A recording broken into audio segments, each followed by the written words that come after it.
আসার সময় দেখে আসলাম তোর গোশ সব রয়েছে। ভাই সবই আল্লাহর রহমত, আর রিজিকের মালিক তো আল্লাহ। আল্লাহ যদি চাই সব পারে। এক কাস্টমার আইসে সব গোস্ত কিনে নিয়ে চলে গেছে। কি করছিস? কেবল দেখে আসলাম এতগুলো কোষ একবারে সব বিক্রি করে ফেলাইছিস? ভাই দিয়ার মালিক তো আল্লাহ, আমরা শুধু চেষ্টা করতে পারি। আমার নসিবে আমার রিজিকে যতটুকু আছে ততটুকু আমার কাছে পৌঁছাবেই। এজন্য আমি আল্লাহর ইবাদতকেই সব থেকে বেশি প্রাধান্য দিই। বেচা কিনা তো পরেও করা যাবে, কিন্তু এক ওয়াক্ত নামাজ ছুটে গেলি সেটা তো আমি আর পরে পাবো না।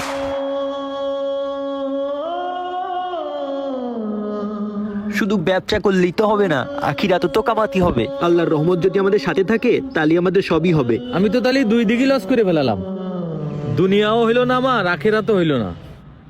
তুই তো মেলা আগই গেলি, তুই নামাজও পড়িস আবার ব্যবসাও করিস, তুই তো তাহলে ঠিক কাজ করিস। আমি তো এতদিন ভুল কাজই করে আসলাম, আমি তো তাহলে অনেক লস করে ফেলালাম।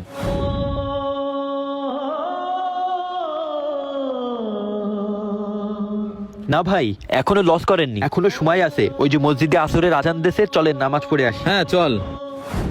রিজিকের মালিক আল্লাহ তাআলা, তাই সব কাজ কাম বাদ দিয়ে আগে আমাদেরকে আল্লাহ তাআলার ইবাদত করতে হবে। মনে রাখতে হবে আল্লাহ তাআলা আর রাজ্জাক, আর তিনি আমাদের রিজিকে যেটা লিখে রেখেছেন সেইটা আমাদের কাছে পৌঁছাবে। শুধুমাত্র ধৈর্য ধরে আল্লাহ তাআলার উপর ভরসা রাখতে হবে। তাই নামাজকে বলো না কাজ আছে, কাজকে বলো আমার নামাজ আছে। নামাজকে বলো না কাজ আছে,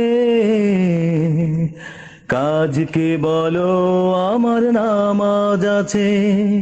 নামাজকে বলো না কাজ আছে, কাজকে বলো আমার